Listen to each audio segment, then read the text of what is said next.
संधान all Gujarat integrated classroom સેટેલાઇટના માધ્યમથી જોડતી કડી એટલે સંધાન।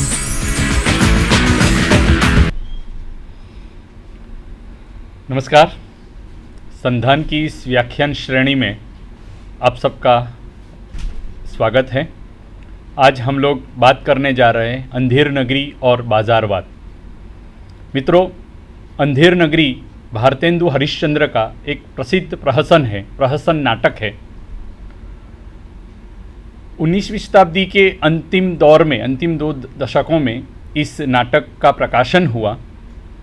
1881 में इस नाटक का मंचन हुआ और इसके बाद ये बहुत सराहा गया ये नाटक।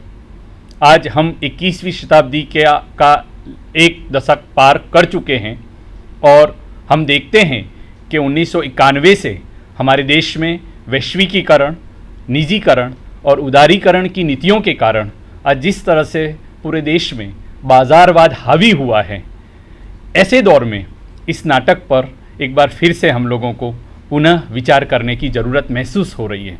हमें लगता है कि यह नाटक आज भी उतना ही प्रासंगिक है जितना उस दौर में था। इसलिए आज हमारा एक इस तरह से हम लोगों ने सोचा है कि अंधेर नगरी नाटक की आज के बाज़ारवाद के संदर्भ में हम बात करें। आज इस टॉपिक पर मेरे साथ बात करने के लिए उपस्थित है डॉक्टर बिंदु भट्ट। मैं उनका यहाँ स्टूडियो में स्वागत करता हूँ। Doctor Bindu Bhatt Uma arts and Nathiwa commerce महिला कॉलेज में हिंदी विभाग की अध्यक्ष हैं और आप एसोसिएट प्रोफेसर हैं।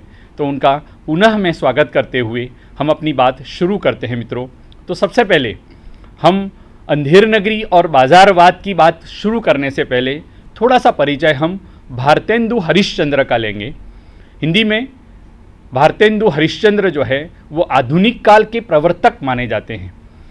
गुजराती साहित्य में जो स्थान, जो महत्व नर्मद का है, वही स्थान, वही महत्व मैं समझता हूँ कि हिंदी साहित्य में भारतेंदु हरिश्चंद्र का रहा है।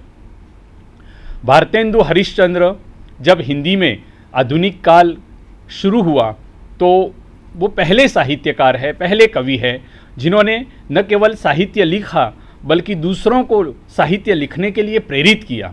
एक पूरा मंडल, भारतेंदु मंडल एक उन्होंने बनाया और इसके ज़रिए उन्होंने साहित्य की बहुत सेवा की है। हालांकि हमारा दुर्भाग्य है कि उन्होंने ज़्यादा उम्र नहीं पाई, लेकिन कम उम्र में भी उन्होंने साहित्य की अनन्य सेवा की है।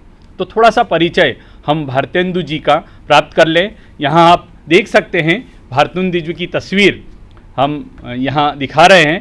भारतेंदु जी का जन्म है वो 9 सितंबर 1850 के दिन काशी नगरी, उत्तर प्रदेश की काशी नगरी के एक बहुत प्रसिद्ध परिवार, सेठ अमीचंद का परिवार उनका माना जाता था, उस घराने में उनका जन्म हुआ।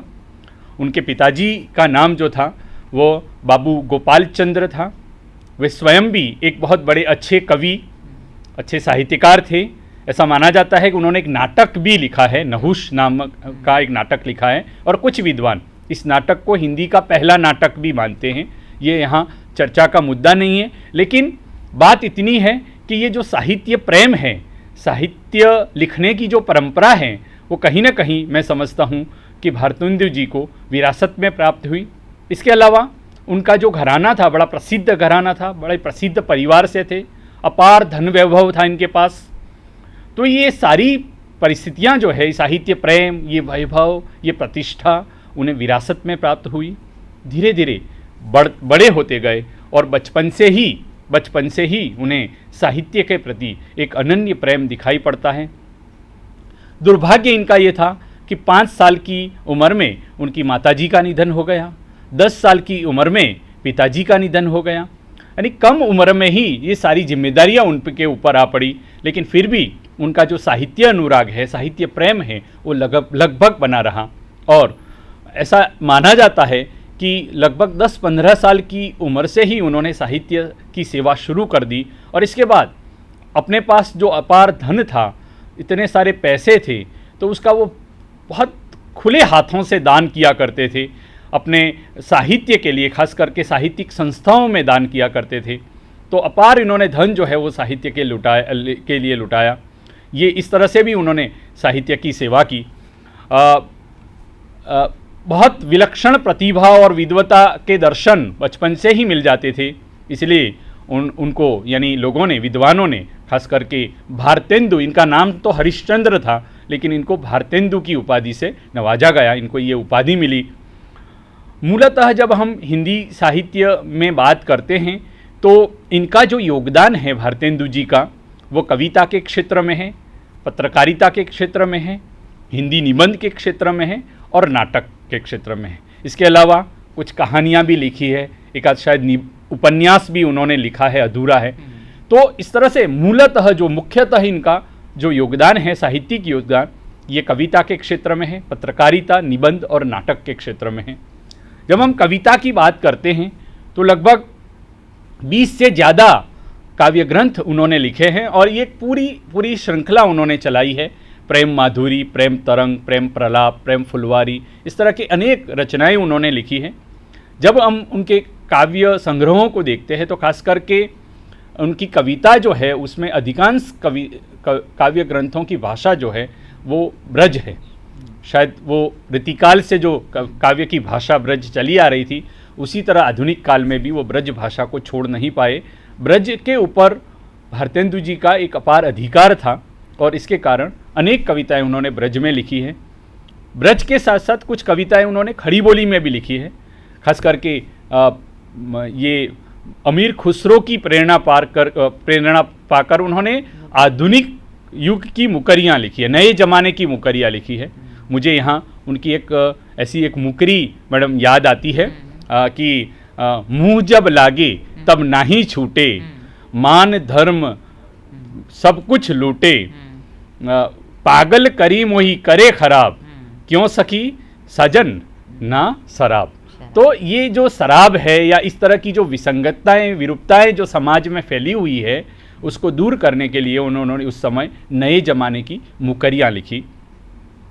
तो कुछ यानी इन्होंने खड़ी बोली में भी उन्होंने लिखा है। और दूसरा जो इनका योगदान है वो पत्रकारिता के क्षेत्र में है। उन्होंने खास करके 3 पत्रिकाओं का संपादन किया, कवि वचन सुधा, बालाबोधिनी और हरिश्चंद्र मैगजीन। ऐसा कहते हैं कि आधुनिक काल जब शुरू होता है तो 1850 के बाद आधुनिक काल शुरू हुआ, लेकिन भारतेंदु युगीन कविता का आरंभ जो है वो कवि वचन सुधा नामक पत्रिका जो है वो 1868 में उसका संपादन भारतेंदु जी ने किया और तब से भारतेंदु युगीन कविता का आरंभ माना जाता है। कवि वचन सुधा नामक पत्रिका में उन्होंने अपने युग की कविता को प्रकाशित किया। बालाबोधिनी उनकी दूसरी पत्रिका है और इस पत्रिका में उन्होंने खास करके ज़्यादातर नारी विषयक जो लेख या रचनाएं होती थी उसको वो प्रकाशित करते थे। और हरिश्चंद्र मैगजीन में खास करके अपने युग की जो गद्य रचनाएं थी, आधुनिक काल को गद्य काल भी कहा गया, पहली बार गद्य में लोग लिखने की कोशिश कर रहे थे, तो इसको प्रेरित करने के लिए उन्होंने एक नई पत्रिका निकाली, हरिश्चंद्र मैगजीन। तो पत्रकार के रूप में, पत्रकारिता के क्षेत्र में उनका योगदान भी अनन्य है। इसके अलावा जो इनका और एक बहुत बड़ा योगदान है वो नाटक के क्षेत्र में है। हमारे यहाँ नाटक की बहुत प्राचीन परंपरा रही है, लेकिन फिर एक बहुत बड़ा गैप है और इस गैप को पहली बार किसी ने भरा है या इसको फिर से यानी पुनर्जीवित किया है नाटक को हिंदी के माध्यम से, तो ये भारतेंदु जी ने किया है। अनेक नाटक उन्होंने लिखे हैं, कुछ अनुवाद किए हैं तो कुछ मौलिक नाटक इनके मिलते हैं। ये मैंने आप लोगों को यहाँ बताए हैं स्क्रीन पर। वैदी की हिंसा न भवती, भारत दुर्दशा, नील देवी, अंधेर नगरी, चंद्रावली, सत्य हरिश्चंद्र, मुद्रा राक्षस, ये इनके सारे नाटक है। इन नाटकों में से हम अंधेर नगरी जो 1881 में पहली बार खेला गया था, इस पर हम बात यहाँ आज करने जा रहे हैं। नाटक के अलावा इन्होंने उस समय कुछ ऐसे आख्यान भी लिखे, कुछ इतिहास के ग्रंथ भी लिखे। इनके नाटकों को, इनकी कविताओं को, इनकी खास करके इनकी पत्र पत्रिकाओं को हम देखते हैं तो इनका मुख्य लक्ष्य यही है, जन जागरण। उस समय हम पराधीन थे और पराधीन भारत की जो जनता है उसको जागृत करना, ये उनका एक मुख्य लक्ष्य रहा है। हमारा दुर्भाग्य है कि 6 जनवरी 1885 के दिन महज 35 साल की उम्र में उनका निधन हो गया। इतनी कम आयु में भी उन्होंने लगभग 72 ग्रंथों की रचना की है। मैं समझता हूँ कि इतनी कम उम्र में इतने सारे ग्रंथों की रचना करना ये अपने आप में एक बहुत बड़ी बात है। अधिक उम्र पाई होती, अधिक आयु इन्होंने पाई होती तो शायद हिंदी साहित्य की और ज़्यादा सेवा वो करते। इनका योगदान जो है हम नकार नहीं सकते, अनन्य योगदान है। और इसीलिए हमारे हिंदी के एक बहुत बड़े कवि सुमित्रानंदन पंत ने खास करके भारतेंदु जी के योगदान को सराहते हुए ऐसा कहा है कि भारतेंदु कर गए भारत की वीणा निर्माण, किया अमर स्पर्शों में जिसका बहुविधि स्वर संधान। तो हम जब भारतेंदु जी के साहित्य को देखते हैं तो उन्होंने खास करके अपनी भाषा के लिए बहुत कुछ किया, अपनी भाषा के लिए उन्होंने चिंता की, हिंदी की सेवा की। तो भारतेंदु जी का योगदान जो है वो इतना बड़ा है हिंदी साहित्य में कि इसको हम जितना भी याद करें उतना कम है। और ऐसे भारतेंदु जी ने उस समय 1881 में उनके निधन के ठीक 3-4 साल पहले एक प्रहसन लिखा, एक नाटक लिखा, अंधेर नगरी चौपट राजा, टके शेर भाजी टके शेर खाजा।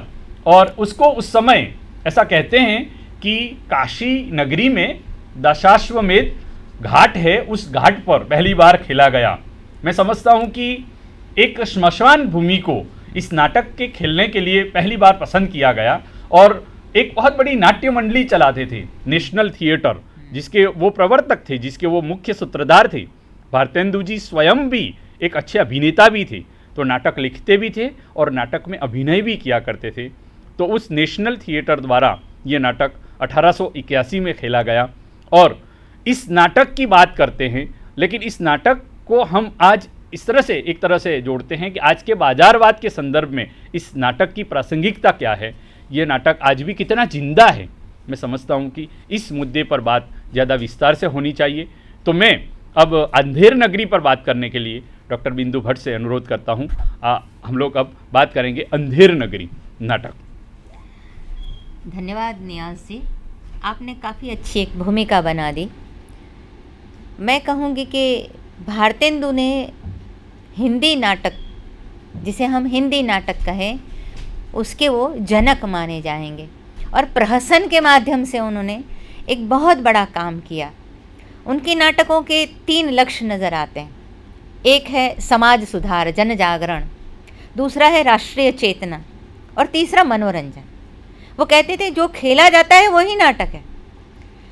आज हमारे यहाँ ये प्रश्न कई बार होता है कि नाटक साहित्यिक है या रंगमंचीय है।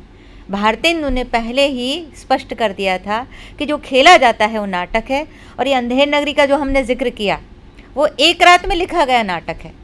बिहार के किसी ज़मींदार को देखकर उन्हें प्रेरणा मिली थी और उसे सबक सिखाने के लिए उन्होंने ये नाटक लिखा, और दूसरे दिन वो खेला भी गया। खुद स्वयं उन्होंने उसमें हिस्सा लिया था। लेकिन ये नाटक लिखने की प्रेरणा उनको कहाँ से मिले? प्रेरणा 2 तरह से होती है।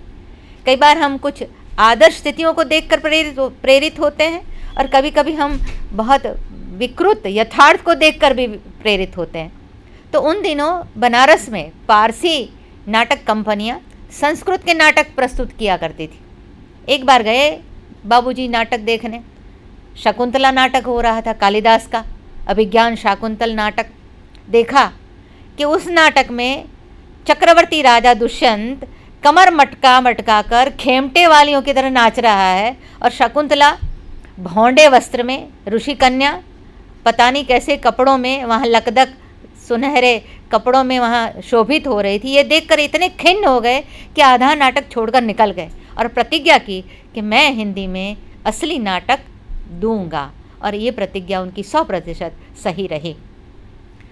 ये अंधेर नगरी नाटक जो है, उस नाटक की बात करने से पहले मैं एक बात ये कहूँगी कि उनके लिए नाटक जो था उसके उद्देश्य क्या थे। साहित्य को वो बिल्कुल स्वदेश्य मानते थे, उनका बिल्कुल कलावादी नज़रिया नहीं है, लेकिन उन्होंने सौंदर्य और आनंद की उपेक्षा भी नहीं की। वो कहते हैं कि नाटक के 5 उद्देश्य हैं। एक तो वो हास्य उत्पन्न करता है, श्रृंगार वो सभी रसिक जनों का प्रिय विषय है, कौतुक अब क्या होगा, नाटक में अगर विस्मय का तत्व नहीं रहा तो फिर नाटक आगे बढ़ेगा नहीं, और तीसरा समाज संस्कार, समाज को संस्कार देना है, पराधीन भारत की जनता को उसका अतीत गौरव याद दिलाना है, उसकी सांस्कृतिक चेतना को जगाना है और स्वतंत्रता के लिए उसको प्रेरित करना है। और 5वां है देश वत्सलता, देश प्रेम। कुछ लोग कहते हैं कि भारतेंदु ने विक्टोरिया के स्वागत में कविताएं लिखी थी, तो वो उनका देश प्रेम कैसे हो सकता है। लेकिन उस समय की उनकी मानसिकता अलग रही होगी, लेकिन उत्तर भारतेंदु जो है वो स्वाधीनता की चेतना जगाने के एक प्रखर प्रहरी रह चुके हैं। ये भारतेंदु अंधेर नगरी के लिए कथा कौन सी चुनते हैं? एकदम लोक कथा, बहुत जनसामान्य को पता है ऐसी कथा उन्होंने चुनी। हमारे गुजराती में भी है, अंधेर नगरी गंडू राजा, टके शेर भाजी ने टके शेर खाजा। यही कथा उन्होंने ली है। और आपको पता होगा कि दलपत राम ने भी इस विषय को लेकर नाटक लिखा है, हमारे सुधारक युग के गुजरात के कवि।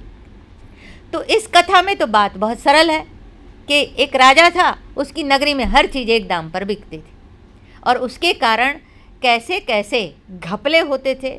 और सबसे बड़ी बात तो ये कि ऐसी एक नीति के कारण, इसको नीति कहे क्या कहें, इसको तो खब्ध कहेंगे, हाँ, एक तरह की मूर्ख अविचारणीय ऐसा एक राजा जो इस तरह की शराब की पिनक में जो मन चाहे निर्णय करता रहे, ऐसा एक राजा, उसके कारण कैसी प्रजा दुखी होती थी, आम आदमी की क्या स्थिति होती थी और अंत तो गतवा न्याय के नाम पर कैसा एक मखौल होता था, वो उस कथा में दिखाया गया है। तो भारतेंदु जी ने ये नाटक लिखा इस कथा पर आधारित।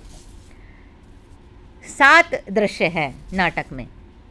आरंभ में मंगलाचरण में कहते हैं, उनका नाटक का विषय प्रयोजन बिल्कुल स्पष्ट है। जो चंदन, आम तथा चंपावन को काटकर कीकर के वृक्ष की रक्षा करता है, जो हंस, मोर और कोयल के प्रति हिंसक होकर काक लीला में रुचि लेता है, जो हाथी के बदले गधा खरीदता है और कपूर एवं कपास को रंग के कारण एक मानता है, और जहाँ